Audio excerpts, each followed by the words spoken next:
బండి భగీరథ్ ఎలా గడిపిండు జైల్లో అన్నది చూడాలి. ఇన్ని రోజులు కార్లు వేసుకొని తిరిగిన బండి భగీరథ్ ఇప్పుడు జైలులో పరిస్థితులు ఎందుకు పోయిండ్లు? వాళ్ళ నాన్న డీసీసీబీ డైరెక్టర్ నుంచి, కౌన్సిలర్ నుంచి, కార్పొరేటర్ నుంచి ఎమ్మెల్యేగా పోటీ చేసి ఓడిపోయి, ఎంపీగా పోటీ చేసి గెలిచి, ఎమ్మెల్యేగా పోటీ చేసి ఓడిపోయి, మళ్ళీ ఎంపీగా పోటీ చేసి గెలిచి, దానికి బిఫోర్ రాష్ట్ర అధ్యక్ష బాధ్యతలు స్వీకరించి కేంద్ర మంత్రి అయిండు.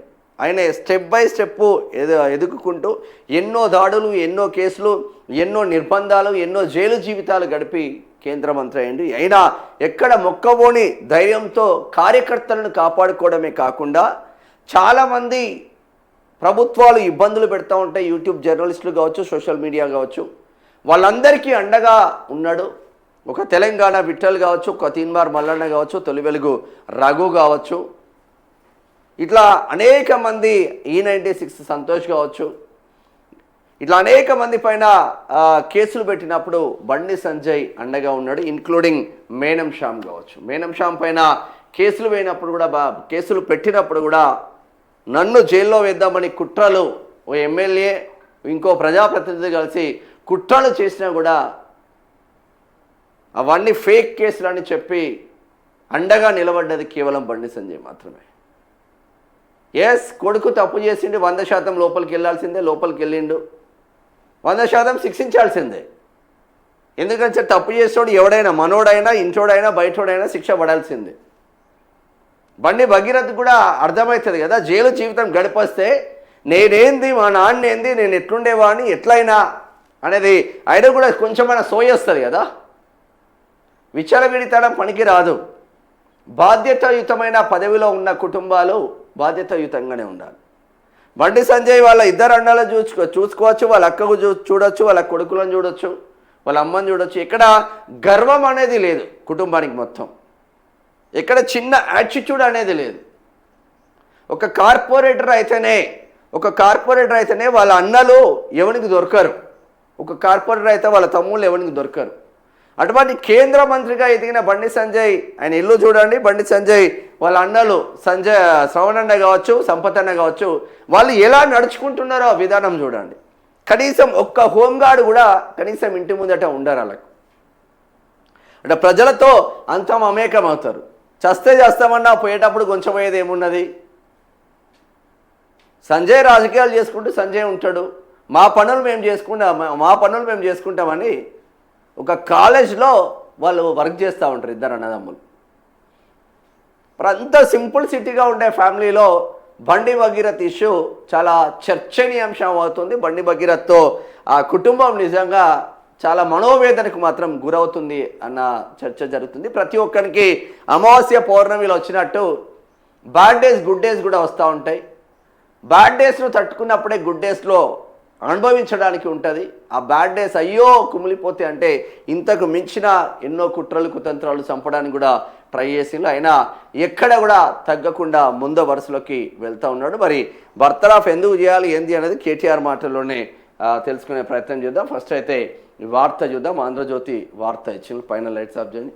సాధారణ ఖైదీలతోనే భగీరథ్, విచారణ ఖైదీలు ఉండే బ్యారెక్ కేటాయింపు, ఆ ప్రత్యేక సౌకర్యాలు ఏమీ లేవన్న జైలు అధికారులు, మాంసాహార భోజనానికి భగీరథ్ నిరాకరణ, పాలు బ్రెడ్తో సరిపెట్టుకున్న తీరు, ఆదివారం కావడంతో ములాఖతులోనూ ఎవరు కలవడానికి రాలేదన్న జైలు సిబ్బంది, భగీరథ్ ఫోన్ ఫోరెన్సిక్ ల్యాబ్కు, బాధితురాలి తల్లి ఇచ్చిన ఆధారాలు కూడా, 10 రోజులు కస్టడీ కోరనున్న పోలీసులు, బాలిక తల్లి ఫిర్యాదులో పేర్కొన్న నేపథ్యంలో బండి సంజయ్ వాంగ్మూలం తీసుకునే ఛాన్స్ ఉందంట.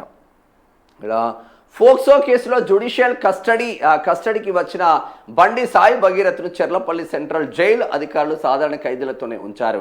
ఎలాంటి ప్రత్యేక సదుపాయాలు కల్పించకుండా విచారణ ఖైదీలు ఉండే బ్యారెక్లోనే ఆయనకు కేటాయించారు. ఫోక్సో కేసులో నిందితుడిగా ఉన్న భగీరథ్కు 2 వారాలు రిమాండ్ విధించిన సంగతి తెలిసిందే. ఇక సంజయ్ను బర్తరాఫ్ చేయాలి, కేంద్ర మంత్రి పదవి నుంచి తప్పిస్తేనే నిష్పాక్షికంగా ఫోక్సో ఆ కేసు విచారణ, కేసును నీరుగార్చేందుకు సీఎం కుట్ర చేస్తున్నారు అని చెప్పవచ్చు కేటీఆర్. అది లా అండ్ ఆర్డర్ రాష్ట్రం చేతిలో ఉంటుంది, కేంద్రం చేతిలో ఉండదు.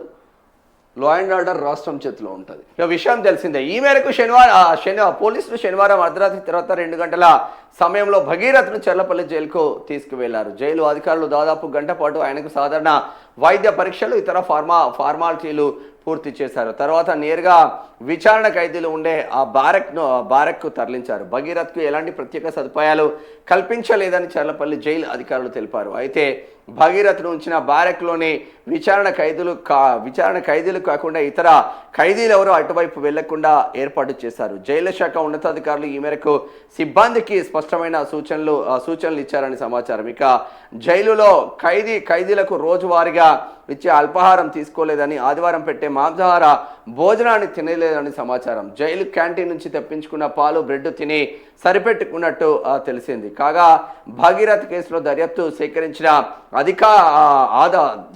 సేకరించిన ఆధారాలు, నిందితుడి నుంచి తెలుసుకోవాల్సిన అంశాలు, సేకరించాల్సిన ఆధారాలపై సిట్ అధికారి రితిరాజ్ ఇతర ఉన్నతాధికారులు ఆదివారం సమీక్షించారు. భగీరథ్ నుంచి స్వాధీనం చేసుకున్న ఐఫోన్ సాంకేతిక ఆధారాల కోసం ఫోరెన్సిక్ సైన్స్ ల్యాబ్కి పంపించారని నిర్ణయించారు. బాధిత బాలిక తల్లి వాంగ్మూలం నమోదు చేయడంలో న్యాయస్థానంలో అందజేసిన సాక్ష్యాధారాలను కూడా ఎఫ్ఎస్ఎల్కు పంపిస్తున్నామని ఉన్నతాధికారులు వెల్లడించారు. ఇక బండి భగీరథ్ను 10 రోజుల పోలీస్ కస్టడీకి ఇవ్వాలని కోరుతూ బషీరాబాద్ పోలీసులు కోర్టులో పిటిషన్ వేయనున్నారు. దీనిపై కసరత్తు జరుగుతుందని, 19న కోర్టులో కస్టడీ పిటిషన్ వేసే అవకాశం ఉందని ఉన్నతాధికారులు తెలిపారు. భగీరథ్ అరెస్టు, రిమాండ్ హడావుడిగా జరిగిన నేపథ్యంలో ఆయన నుంచి అవసరమైన వివరాలు సేకరించలేకపోయామని, కస్టడీలోకి తీసుకుని విచారిస్తే కీలక వివరాలు, ఆధారాలు లభించే అవకాశం ఉందని వివరించారు. బాధితులు ఫిర్యాదులో ఆరోపణలు చేసిన ప్రదేశాలను నిందితుడిని తీసుకెళ్లి సీన్ రీకన్స్ట్రక్షన్ సైతం చేస్తామని అధికారులు చెబుతున్నారు. ఈ కేసుకు సంబంధించి బాలిక తల్లి ఫిర్యాదులో పేర్కొన్న మాజీ జర్నలిస్టు సంగప్ప, కేంద్ర మంత్రి బండి సంజయ్ నుంచి దర్యాప్తు అధికారులు వాంగ్మూలాలు సేకరించే అవకాశం ఉందని సమాచారం. ఎప్పుడైతే ఇష్యూ జరిగిందో అప్పటి నుంచి సంగప్ప బ్యాక్ ఎండ్లో ఉండి నడిపిస్తూ ఉన్నారు. అండ్ సంగప్ప ఆ ఫ్యామిలీ మరిదో కొంచెం బిజినెస్ చేస్తారు. ఆ చనువుతోనే సంగప్ప దగ్గరికి వచ్చిండ్రు అన్న చర్చ జరుగుతుంది. సంగప్ప కూడా అక్కడ అన్యాయం ఏం చేయలేదు, ఇలా ఉంది సిచ్యువేషన్ అని చెప్పే ప్రయత్నం ఏం చేసిండు తప్ప ఆయన ఏం అన్యాయం చేయలేదు. ఎంతో సుదీర్ఘ అనుభవం ఉన్న జర్నలిజంలో సంగప్ప ముందుకు వెళ్తా ఉన్నాడు. నారాయణఖేడ్ అసెంబ్లీ నుంచి పోటీ చేసి ఓడిపోయిన నేపథ్యం మాత్రం ఉంది అని చెప్పుకోవచ్చు. ఇక్కడ అంటే విచ్చలవిడిగా తిరిగే యువకులు ఎవరైనా ఒక్కసారి కేసులై ఒక్కసారి జైలు జీవితం గడిపొస్తే జీవితం ఏందో తెలుస్తుంది అబ్బా. జైలు నుంచి బయటకు వచ్చిన తర్వాత బిఫోర్ బండి భగీరథ్ క్యారెక్టర్ ఎట్లా ఉన్నది, ఆఫ్టర్ బండి భగీరథ్ క్యారెక్టర్ ఎట్లా ఉన్నదో మీరు ఒక్కసారి చూడండి. స్పష్టమైన మార్పు వస్తుంది. దీనికి ఎవడు ఇప్పుడు అయ్య చెప్తే వినలేదు, అవ్వ చెప్తే వినలేదు, తమ్ముడు చెప్తే వినలేదు, మామ చెప్తే వినలేదు, బావ చెప్తే ఎవడు చెప్తే వినకపోతే ఆటోమేటిక్గా జైలు చెప్తే వినే కాన్సెప్ట్ చాలామందికి ఉంటుంది. అన్నీ సెట్ అయిపోతాయి. జైలు జీవితం ఒక్కసారి గడిపేసి వస్తే అసలు మన జీవితం ఏంది, మన కోసం ఎవరున్నారు, మనం ఎవరి కోసం పనిచేయాలి, మనం ఏం పని చేయాలి, ఏ సన్మార్గంలో పోవాలని సుస్పష్టంగా కనిపిస్తుంది. ఇది మరక మంచిదే అన్నట్టు జైలు జీవితం కూడా మంచిదే బండి భగీరథ్కు. ఇప్పటికే ఇక టెక్ మహేంద్ర యూనివర్సిటీలో ఉన్నప్పుడు వాడిని కొట్టడం వీడిని కొట్టడం జరిగితే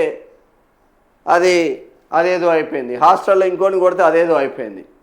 సో ఇవన్నీ ఆరోపణల నేపథ్యంలో ఒకసారి జైలు జీవితం గడిపొస్తే what is situation is going on, first వాళ్ళ అయ్యా అమ్మ గుర్తు రావాలి ఆయనకు.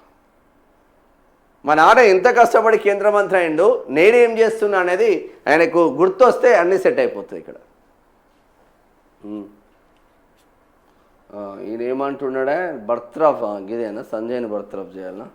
ఓకే, సంజయ్ను బర్తరఫ్ చేయాలి అంటున్నారు కేటీఆర్. తప్పు చేసిన తన కొడుకును కేంద్ర మంత్రి బండి సంజయ్ 9 రోజులు దాచిపెట్టారు. ఇలాంటి వ్యక్తులు పదవుల్లో కొనసాగడం తెలంగాణకే కాదు దేశానికి అవమానకరం. పోక్సో కేసులో నిష్పాక్షిక విచారణ జరగాలంటే బండి సంజయ్ని కేంద్ర మంత్రి నుంచి బర్తరఫ్ చేయాలి. చేద్దాం, కేంద్ర మంత్రి నుంచి బర్తరఫ్ చేద్దాం. కల్వకుంట్ల కవిత లిక్కర్ స్కామ్లో 6 నెలల పాటు జైల్లో ఉంటే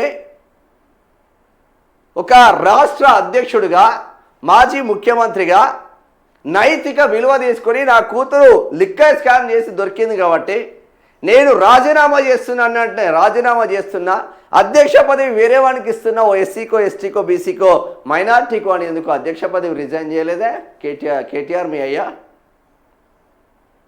నువ్వు వర్కింగ్ ప్రెసిడెంట్గా ఉన్నావు కదా బీఆర్ఎస్కి, అప్పుడు కల్వకుంట్ల కలిగితే బీఆర్ఎస్లోనే ఉన్నది కదా. మరి వర్కింగ్ ప్రెసిడెంట్ మా చెల్లె తప్పు చేసింది, చెల్లె కేసీఆర్ ఏమంటాడు, నా కొడుకైనా బిడ్డ అయినా ఒకటే తప్పు చేస్తే మరి ఏం చేసి తప్పు చేస్తే ఒక మాట మాట్లాడపోతిరి, సైలెంట్గా ఉంటిరి. ఎవరికైనా కాలం చెప్తుందిరా నాయన సమాధానాలు. మనం ఎగిరెగిరి పడవచ్చు. ఈరోజు ఆర్ఎస్ ప్రవీణ్ కుమార్ను ముందు పెట్టి బండి సంజయ్ని రాజకీయ భవిష్యత్తు ఖతం చేద్దామని ఎగిరెగిరి పడవచ్చు. ఆయనకుండే ప్లాన్స్ ఆయనకుంటాయి, మీకుండే ప్లాన్స్ మీకుంటాయి. మీరు చిత్తశుద్ధితో రాజీనామా చేస్తే మీరు అనడానికి అర్హత ఉంటుంది. ఆయన ఇన్ఫ్లుయెన్స్ చేయడానికి ఏముంది? ఆడ రాష్ట్రం చేతిలో ఉంటుంది మొత్తం వ్యవస్థ, లా అండ్ ఆర్డర్. ఆయన ఇన్ఫ్లుయెన్స్ చేయాలి అనుకుంటే ఒక్కసారి నరేంద్ర మోదీ దగ్గరికో అమిత్ షా దగ్గరికో ఒక్కసారి అమిత్ షా దగ్గరికి వేస్తే ఇన్ఫ్లుయెన్స్ చేయలేడు. ఈడ ఆయన కేంద్ర మంత్రి, కేంద్ర సహాయ మంత్రి, హోము. అసలు జైలుకి పోయేవాడా? ఒకవేళ బండి సంజయ్ కనుక ఇన్ఫ్లుయెన్స్ చేస్తే బండి భగీరథ్ జైలుకు పోయేవాడా? ఏదైనా ఒక ఇష్యూ వచ్చినప్పుడు ఆటోమేటిక్గా అడ్వకేట్లు ఎంటర్ అయిన తర్వాత అడ్వకేట్లు చెప్పిన విధానానికి మనం మొగ్గు చూపుతాం. అది ఎంత పెద్ద కేంద్ర మంత్రి అయినా, ఎంత పెద్ద సామాన్యుడైనా. ఆ లూప్ హోల్స్ ఏంది ఉన్నాయి? నిజంగా బెయిల్స్ వచ్చే అవకాశం ఉందా? ఆమె మైనరా మేజరా 1,00,000 ప్రాబ్లమ్స్లో చెక్ చేసిండ్రు.